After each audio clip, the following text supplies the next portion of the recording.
Hello friends, welcome to lecture 6.2 where we will discuss properties of Wigner-Willi distribution. In the previous lecture we learned the definition of Wigner-Willi distribution. We also saw a few illustrations on some standard signals, and of course also came across the concept of interferences. What we are going to do in this lecture is examine a few useful and interesting properties of Wigner-Willi, namely the non-negativity, the marginality, translation and scaling covariance property, and the finite support property. We will in addition also look at the property of total energy recovery and a property known as the unitary property of the Wigner-Willi. All these properties, if you recall, are the requirements that a joint energy density should have, and we had stipulated a list of requirements that a joint energy density should ideally satisfy. But of course, as we had mentioned in that lecture, that there is no joint energy density which will satisfy all the properties. One should expect that the Wigner-Willi distribution will also not be able to satisfy all these properties. There are a few more other properties that we shall study in the next lecture. Now, we have mentioned this before, that the Wigner-Willi distribution has some very nice properties, of course, which we are going to discuss in detail today. But one of the key drawbacks of this WVD is that it is not guaranteed to be non-negative in the entire time frequency plane for all signals, the only exception being the modulated chirp. But then if you look up Cohen's book, there is a nice explanation of why the Wigner-Willi distribution gives you non-negative values for the modulated chirps, primarily because you can say that it is no longer a quadratic energy distribution. If it is a quadratic energy distribution, Wigner himself proved that there exists no positive quadratic energy distribution that will satisfy both the marginality and the positivity requirements. Wigner-Willi satisfies the marginality, but does not satisfy the positivity or non-negativity. We shall use these terms positivity and non-negativity interchangeably. Of course, we can enforce positivity by applying some kind of smoothing, which means local averaging. When you average a bunch of negative and positive numbers, there is a possibility, depending on how you average, that you end up with a positive number.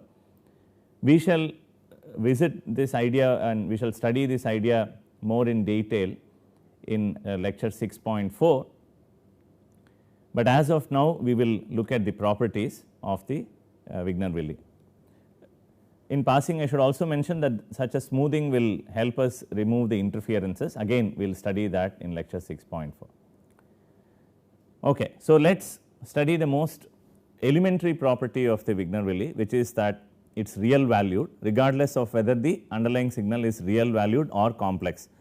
And a proof of that can be easily seen in equation 1, where I have written the expression for the complex conjugate of the Wigner-Willi. Therefore, the star on x of tau minus t by 2 disappears and appears on the x of tau plus t by 2 if you compare with the definition of Wigner-Willi, and e to the minus j tau z is replaced with the e to the j tau z. By change of variables, you can show that this is nothing but the original definition itself, and therefore the complex conjugate and itself, they are identical. Consequently, the Wigner-Willi distribution is a real valued quantity. If the signal is real, further you can show that it is symmetric, and in any case most of the signals that we deal with are real signals, but of course we may use analytic representations, in which case the symmetricity property may not hold anymore. Now, one of the most important properties that I had mentioned is the lack of positivity property, which is a major drawback of Wigner-Willi. And to understand this, let us look at a simple example that I have taken from Mallet's book. This signal is a finite duration pulse. It is also sometimes called the unit pulse indicator function. This pulse is of width 2t and of magnitude unity. When you work through the math, that is when you plug in this expression in the formula or the expression for Wigner-Willi, then you can arrive at this expression for the WVD for this unit pulse.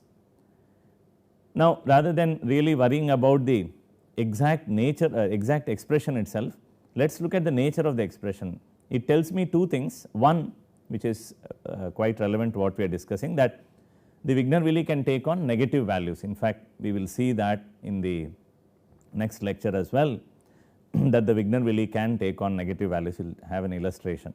But this sin C function certainly takes on negative values at some point in time, and therefore, this is not a proof, but an ample evidence of the fact that Wigner-Willi can produce negative values. The other observation that we can make is that we have this sin C function multiplied by this unit pulse itself, which exists only for a short period of time, finite duration of time, telling us that the Wigner-Willi does satisfy the weak finite support property.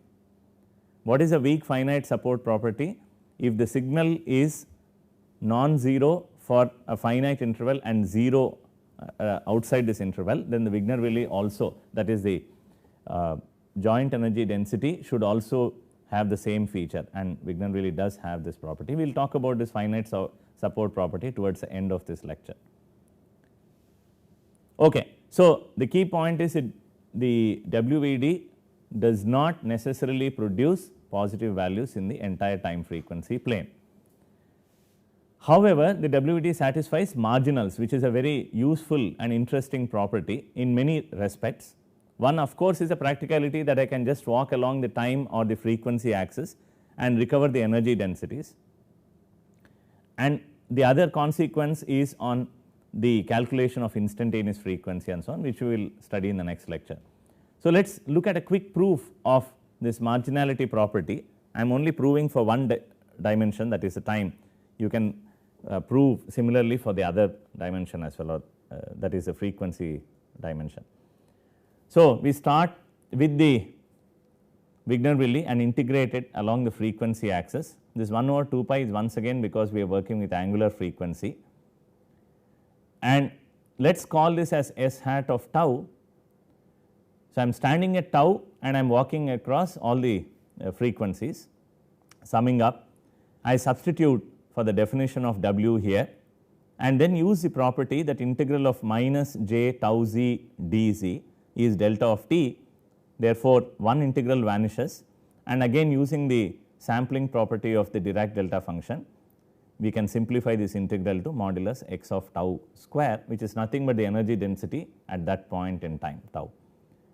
This proves the marginality. Likewise, you can prove the frequency one by using the definition of Wigner-Willi in terms of the Fourier transform of x. Recall the definitions, two different definitions that we had given for Wigner-Willi. Now, since the marginals are satisfied, the total energy requirement is automatically satisfied. You do not have to really verify, but just as a matter of information, I have given you this expression for energy preservation or conservation. And recall, now contrast this with spectrogram where the total energy requirement is fulfilled, but the marginality requirements are not satisfied. On the other hand, the short time Fourier transform rather than that spectrogram, the spectrogram is actually positive valued, right. Again, you should recall that the Wigner-Willi distribution is not a transform of the signal, it is a transform of the local or the instantaneous autocorrelation. Therefore, it directly gives you the energy distribution, unlike the case in short time Fourier transform where you have to first compute the short time Fourier transform and then compute the spectrogram. Okay. So, earlier we mentioned that positivity and marginality requirements are satisfied,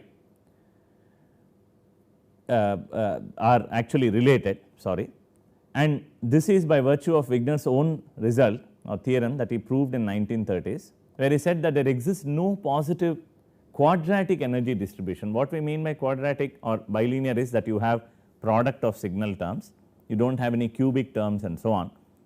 There exists no such positive quadratic energy distribution that is both positive and satisfying the marginality requirements. Okay. So, for a proof you can look up Mallet's book especially the chapter 4 of Mallet's book. The proof is fairly short and not complicated. So, I suggest that you go through the proof. So, what is the consequence of this result? The consequence is, if I have to achieve positivity of the energy density, which is very important to make any meaningful interpretation, I have to sacrifice marginality. That means, in practice, whatever energy densities that I work with will never ever satisfy the marginality requirement, so long as you are working with quadratic ones. So, please remember that condition. You may have other kinds of energy distribution functions that you can compute, maybe to the power of 4 and so on, that can satisfy marginality requirements, but not definitely the quadratic one. And as I mentioned earlier, when we put in efforts to bring about positivity in the Wigner-Willi, so what we will do is we will modify the Wigner-Willi distribution and impose that the modified one satisfies the positivity requirement. This will also help us remove interferences, but of course, we should expect the modified one to not satisfy the marginality requirement. In fact, we will prove this formally, that one type of modification will lead us to the spectrogram and another type of modification will lead us to the scaleogram. And there is also another result due to Moyal, which we will talk about partly now and later on, which shows the connections between the spectrogram or the scaleogram and the smooth or the modified Wigner-Willis. And this is exactly that property due to Moyal, which is called the unitarity property. Essentially what it says is the inner products are preserved in the signal domain and the Wigner-Willi domain, that is in the time frequency plane. And once again we have a 2 pi here, because we are working with angular frequencies. So, you should be careful. The integral x of t y star of t is essentially the inner product, and what Moyal proved is essentially not exactly the preservation of inner products, but the preservation of the squared magnitude of the inner product. It says that whether I compute the squared inner product in time or the double integral of the product of the Wigner-Willi of x and the complex conjugate of Wigner-Willi of y, it is one and the same, right. We will use this result to establish the connections between smooth Wigner-Willi distributions, that is modified ones, and the quadratic energy densities obtained from linear transforms such as spectrogram and scaleogram. This will play a critical role in the proof. Okay, so let us move on and look at this property of translation covariance. Translation invariance is different from translation covariance. Sometimes in the literature you see this term invariance, that is incorrect, that is in the context of joint energy densities. When we say invariance, we say that it is insensitive to shifts, and when we say covariance, it is sensitive to it. We want covariance, not invariance. What we mean by covariance is, if the signal shifts in time, the joint energy density should also reflect it. Contrast this with the linear time invariant system, for example. We say a system is time invariant if a shift in input does not produce a different output. It produces the same output regardless of when I give the input. That is why we call them as time invariant systems. In fact, when we study DWT, we will recognize that the DWT is not sensitive to shifts in time, unlike the CWT or the Wigner-Willis and so on. Okay, so coming back to the discussion, the Wigner-Willi distribution correctly reflects the translations of signal in time and in frequency. The theoretical proof is fairly straightforward. You just plug in a new signal y, which is a shifted x, shifted by amount t naught, then you can show that the Wigner-Willi of y is simply the Wigner-Willi of x shifted in time by the same amount t naught. And likewise for frequency, remember frequency shifts are achieved in time by multiplication of the signal with e to the j omega naught t, which we call as a frequency modulation. Or the frequency, you can say it is frequency modulation. Now, the Wigner-Willi of such a signal is also shifted version of the x, but shifted in frequency by the same amount omega naught. Now, I am just illustrating the first property here, which is the translation covariance in time. I have generated an amplitude modulated sine wave here. The amplitude modulation is a Gaussian modulation. You can see that I have shifted the signal by 50 units here on the right. On the left you have the original x, you can think of the right one as y. Y is shifted version of x by 50 samples, and the Wigner-Willi also shows exactly the same shift, all right, which is and again an illustration of what we have seen as a theoretical property. Okay. So, the Wigner-Willi is also sensitive to the scaling of the signal, which is again a very important requirement. When I scale, when the signal, or when I compress or expand a certain feature of the signal, the joint energy density should reflect that. Otherwise, I would have difficulties in feature extraction and fault diagnosis and so on. So, this here I have a scaled version of a signal x of t. We have already noted down this convention, x of t by s is actually the scaled version, where s is a scaling factor. S values greater than 1 will result in dilation, values less than 1 will result in compression. Many a times in literature you may see x of s times t, there the situation is different, right. So, you have to be careful how you write the scaled version. In this form of expression, the values of s greater than 1 will result in dilation, and 1 over root of s here is to simply introduce normalization.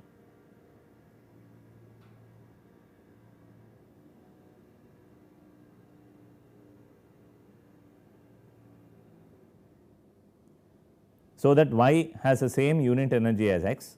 You can once again show that the Wigner-Willi of y reflects the scaling, which means now the Wigner-Willi of y is a scaled version of x in the sense that you have tau over s.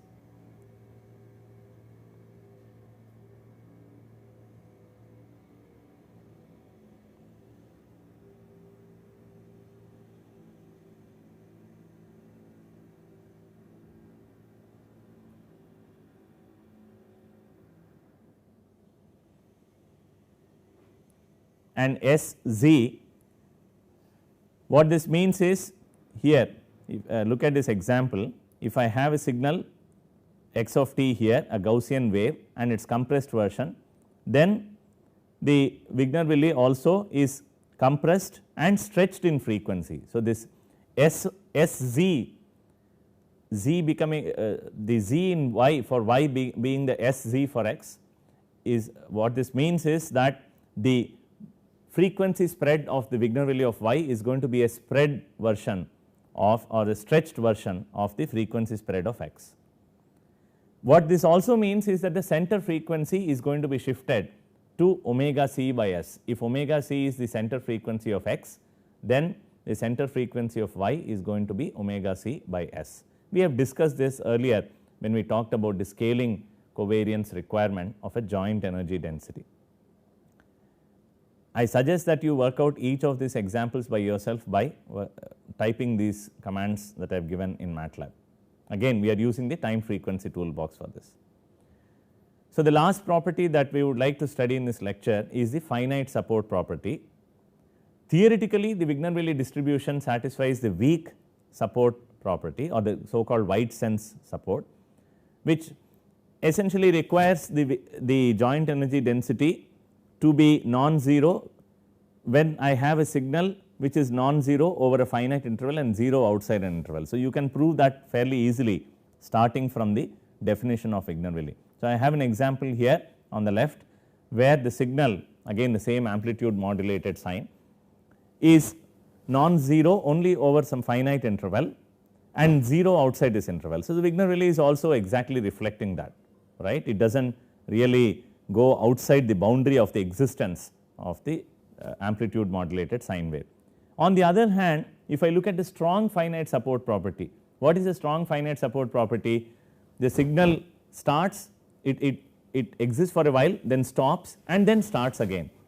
Such an example here is shown where I have two amplitude modulated sine waves of different frequencies. The first one is of a higher frequency, So, the signal is modulated sine initially for a period of time, then remains inactive, and then you have another amplitude modulated sine wave of a lower frequency. What has happened here? The Wigner-Willi has, yes, definitely detected the presence of these frequencies and durations, but then you have this interference term appearing, which essentially spoils the strong finite support property. We know why this interference term occurs. It is because of the cross terms. The other way of looking at it is, remember, the Wigner-Willi folds the signal at any point in time. It looks at the left and the right and folds both segments and examines if there is an overlap. And that is what happens here when you are standing at any time in which the signal is inactive. It is likely that there will be some overlap, some correlation in the finite duration segments that produces this interference, right. So, the message is that WVD satisfies the weak finite support property, but practically you are not going to have signals which only exist for a short period and then do not exist before and after. The more practical situation is the example that you see on the right, and therefore, it does not really satisfy the finite support property in practice. So, with this we come to a close of this lecture. Again, a few references that you have seen earlier. There are of course other books that I would suggest that you go and search. There are a few books by, again, time frequency analysis by a few authors like Auger and so on. So, those books are also very nicely written, they are more up to date. I suggest that you read those books as well. In the next lecture, we are going to look at a few other properties of the Wigner-Willi, and in particular we will talk about the global and local averages and the effects of noise, and talk about the need for analytic representation versus real representation. Thank you.